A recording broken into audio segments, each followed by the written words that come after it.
Thank you. That was great. I don't think I've ever heard anything like that before. That was good. Oh, we want to hear more of that in the future. Work on that. I mean, we want the next one. So, all right. Well, it's springtime, and it's finally starting to warm up and staying there. And it's hard to get much planting done. Where'd that come from?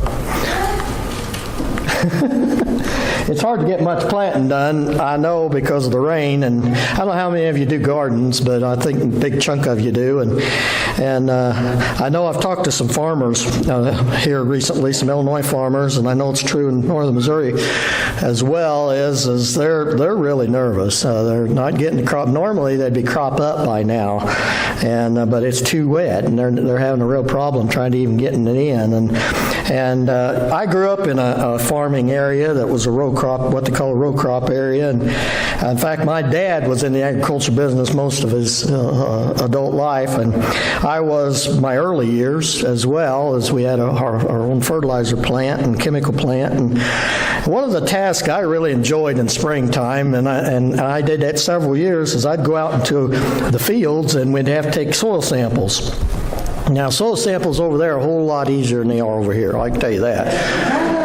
You got dirt only. But, there was a method to taking them. You'd go around and take different samples, and you'd actually draw a map, and I got 1 here and 2 here and 3 here, and actually sent to the lab of where the samples come from, because it was going to be different.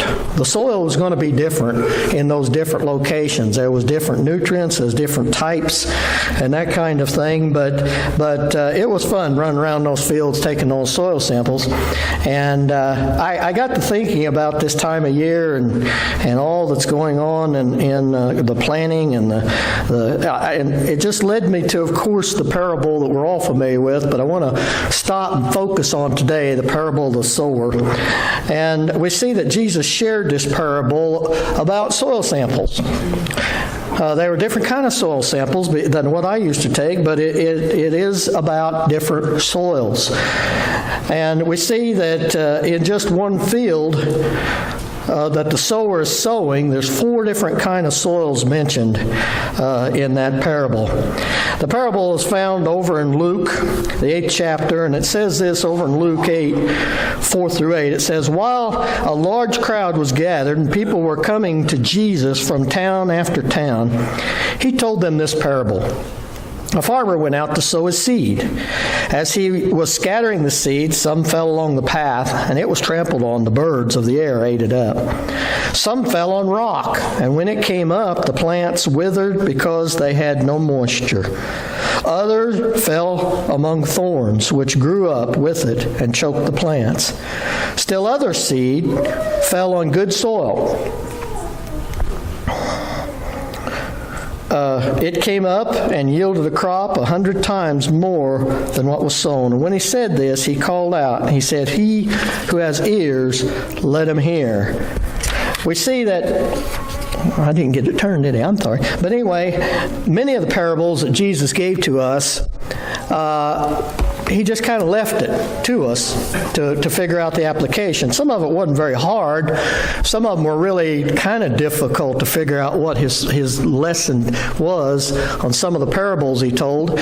And even the disciples, they had a trouble trying to figure out sometimes is just what did Jesus mean.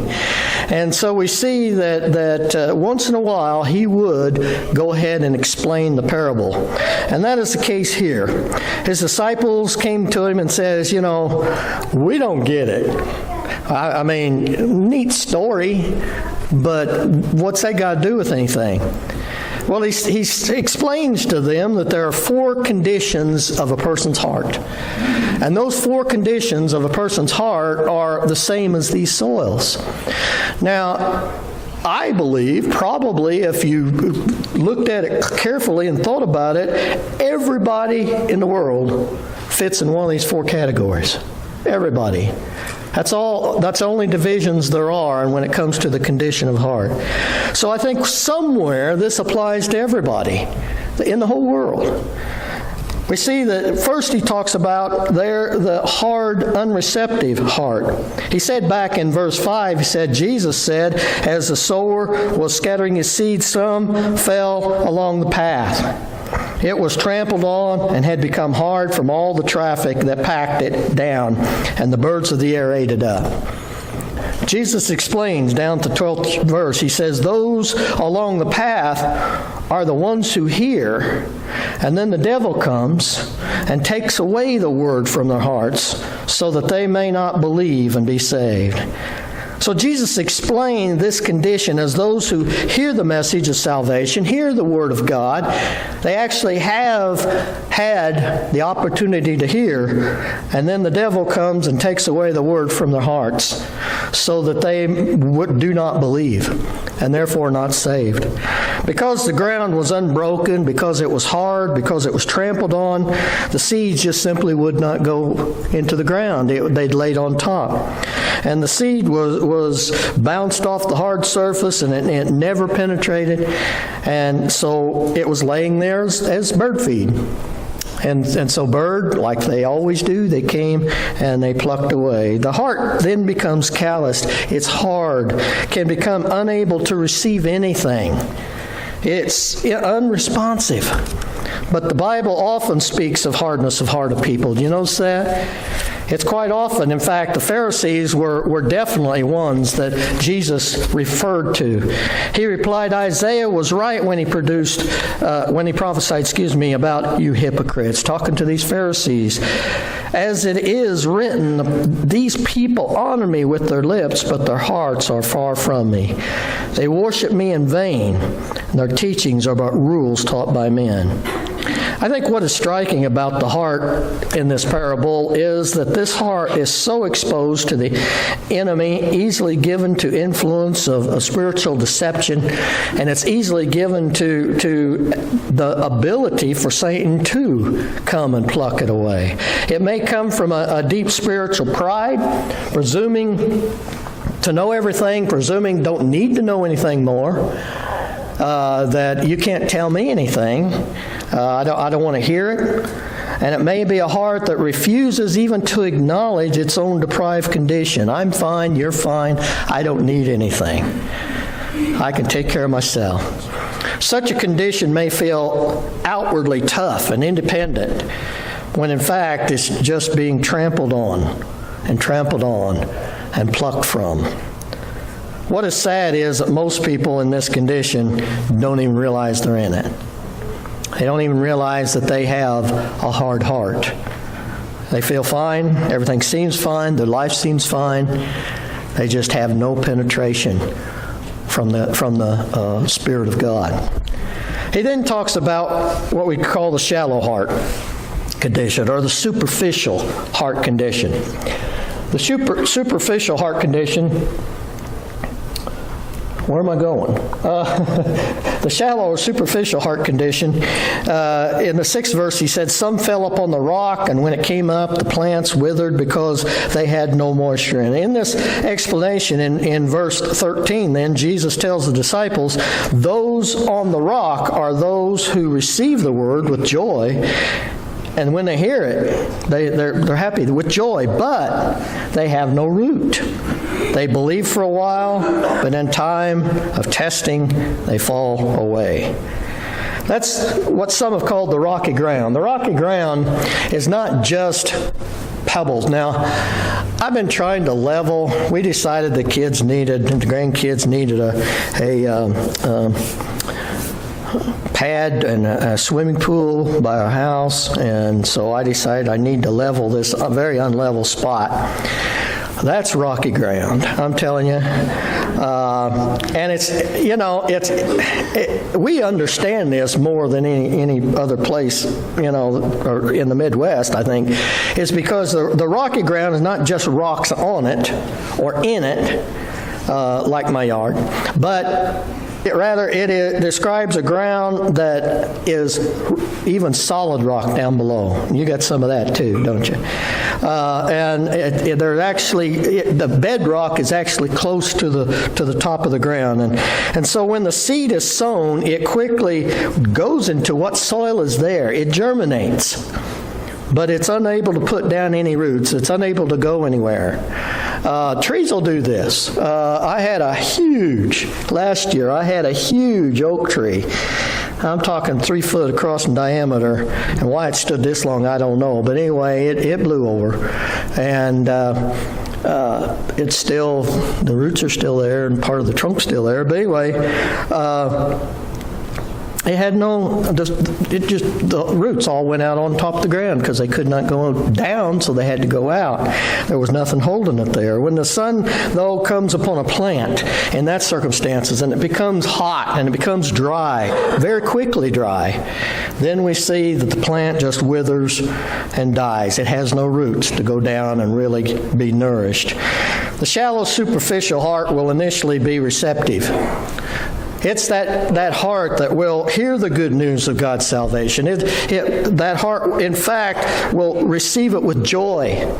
And there's a moment of excitement, and there's a moment of anticipation, but it's only engaging that on a shallow emotional level.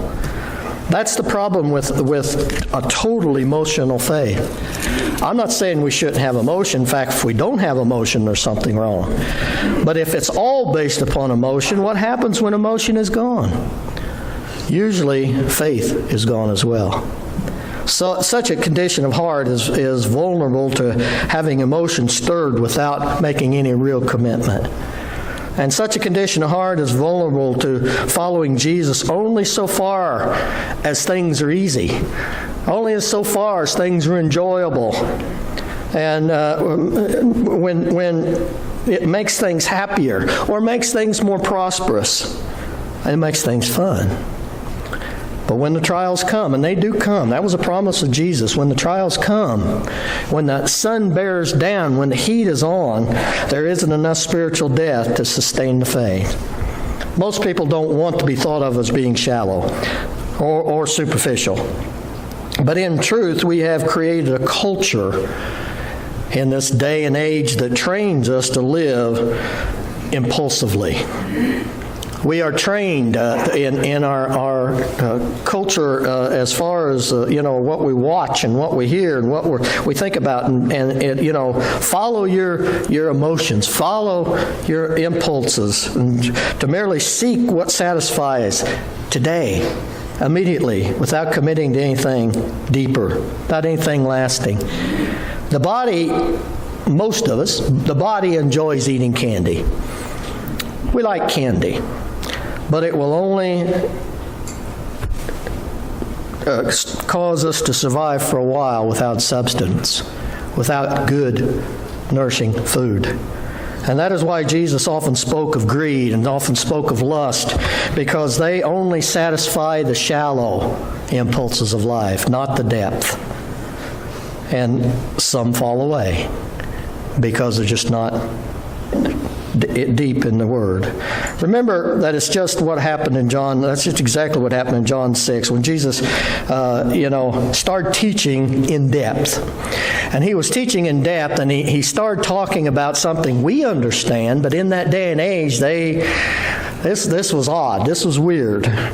And we understand what he's talking about because we have now the Lord's Supper to remind us. But he made the statement, unless you eat my flesh and drink my blood, you have no life in you. And in John 6:66, from this time on, once they heard this teaching, many of the disciples turned away and no longer followed him. Whenever he started getting in the depth, they turned away, And the shallow and superficial heart is vulnerable to circumstances. Culture is hostile to what we have found in the grace of God, and our roots need to be deeper than our culture. Our roots need to be deeper than the hostile world we live in order to deal with it all. And so Jesus shared that heart with us. He also spoke then of the divided heart. The divided heart, he said, and remember he talked about in verse 7, he said, other seed fell among thorns, which grew up, and with it choked the plants. Jesus then and later, explaining to his disciples what that meant, said, "The seed that fell among the thorns stands for those who hear, but as they go on their way, they are choked by life's worries, riches, and pleasures. They do not mature." You see, this type of ground has more hidden challenge. The seeds can land. The seeds may even get root, may even have root that's going down and grow. But there are thorns within the soil. There are weeds. We know what weeds are. We know what thorns are, but there are weeds and cucumbers and anything else you got, Molotov rose, whatever else you got growing out there. And they grow alongside the good seed. And in time, you know what happens. They will choke out the good plant. This is the divided heart. It is fertile for good seed, but it entangled with other things, attachments. There are other things growing there. The thorns, Jesus explained, represents what? Life's worries, riches, pleasures. And the worries are, or the anxieties, and worrying is what is being given to, is what's said to control us instead of we control it. Something we are not willing to trust God for, we'll worry about. Something we feel like we can't deal with or can't control, we'll worry about. Jesus had much to say about worrying. He definitely, in the Sermon on the Mount, said that why are you worrying about these things? In essence, he said, don't you trust me? Don't we trust him with everything? Cast all your cares upon me because I care for you. But some are all too aware that they have things too hard to give up. There are thorns and there are weeds and there are things that are planted next to them they just do not want to let go of. And those are things that will compete with our life in the Lord. Some find this in riches. Some find this in pleasures. And it's not that riches or pleasures can't exist in our lives, but that they have been given so much of a place in our heart that Jesus said we are divided, and a house divided cannot stand. And it will shove out the Spirit of the Lord. Jesus said in the Sermon on the Mount, no one can serve two masters. Both world riches and me. You can't do it. Trying to do so means we would be living with a divided heart. Trying to have the best of two worlds, but never really growing, never really flourishing. And the joy of hearing God is also a threat to us, to hear the message that there's something there that we should get rid of. I really enjoyed our lesson in Sunday school this morning as Andy Stanley shared with us that you can't fix things. It's not possible to fix things. Things are things and direction's direction. Things are things, but the direction can be changed. We can't go back and change the past, but we can change the direction of the future. And we see that if we are unwilling to pull the thorns, then the thorns will remain and will be a divided heart. And it's a threat. It's a threat to Jesus, and it's a threat to our Christian life. We do well to ask ourselves, what are the thorns? What are my thorns that are choking my spiritual growth? And finally is the last soil, the good soil, the one that we want to get to, is the receptive and the fruitful heart. And finally the Lord tells us in this verse 8 that he said, still other seed fell on the good soil, and it came up and it yielded a crop 100 times more than what was sown. Jesus goes on then in the 15th verse to explain that the seed on the good soil stands for those who are noble and good heart, who with a noble and good heart, who hear the word, retain it, and by persevering produce a crop. This is what we all should be striving for. This is what we all should try to become, is the good soil, to receive the word, to keep it, to let it grow, and over time it will produce fruit. You can plant a seed. You can water seed. You can even fertilize seed. But you can't produce fruit. You can't make it produce fruit. That's God's doing. And you, in your heart, can have the seed and let it grow and flourish, water it, fertilize it, study it, know it, live it, and God gives the increase. God produces the fruit in your lives. You can't manufacture fruit, but God will bring fruit in your lives. And so he says the fruit that comes from the seed is 100-fold. It's not just, it's amazing how you can plant a little old seed and then get all this stuff out of one seed. And this is a potential in all of us. That is why Jesus would say on down in the text, he would say in our text in Luke 18:18, consider then how you listen. That's kind of the call to the message here, the parable message. Consider then how to listen. And what is the condition of your heart soil? Jesus said, just like in a productive garden, you have to work the soil. Left to itself, it simply will be, left to the influences of the world, both good and bad. But when it connects in a better way, it can develop a fruitful crop, and it will develop a fruitful crop. God spoke through the prophet Hosea. I shared with you all about Hosea last week. Interesting story. But anyway, he actually said to the prophet Hosea at one point, and he was talking about the people of Israel, and he said over in Hosea 10, 12 and 13, sow for yourselves righteousness, reap the fruit of unfailing love, and break up your unplowed ground. For it is time to seek the Lord until he comes and showers righteousness upon you. But you have planted wickedness. It didn't plant good seed. He planted wickedness, and you have reaped evil, and you have eaten the fruit of deception. You see, even that will produce fruit, but it's bad fruit. What you plant, what you reap, you shall also sow. That was the message of Jesus all the way through the Scriptures. It was a message in the Old Testament. It's a message in the New Testament. Whatever you reap, then you see you shall sow. And so the seed even makes a difference. God is sowing seeds in your life. And what is God sowing? Well, he's sowing love. He's sowing grace. He's sowing salvation.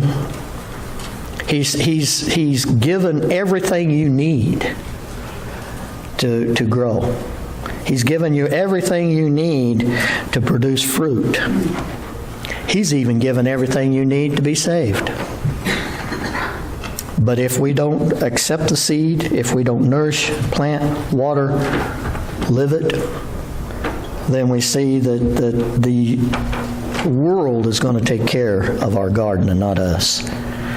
So work the ground of your heart. Receive his word with all your heart. And that, I guarantee you, will produce good fruit. It's invitation time. And I just simply want to ask you, what is the condition of your heart? I think all four of these conditions fit everybody, somewhere. You fit in this category somewhere. I pray and hope it's that last one, that good soil.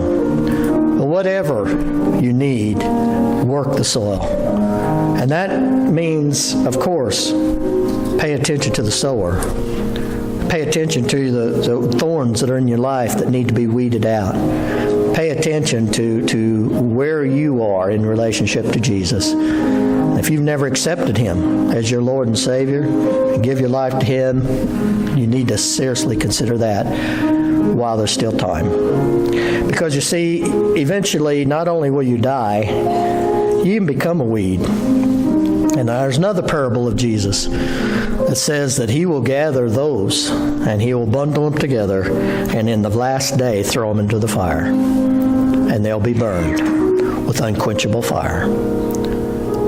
No one wants that. No one wants that for you. So Jesus is the key. Shall we stand as we sing invitation hymn?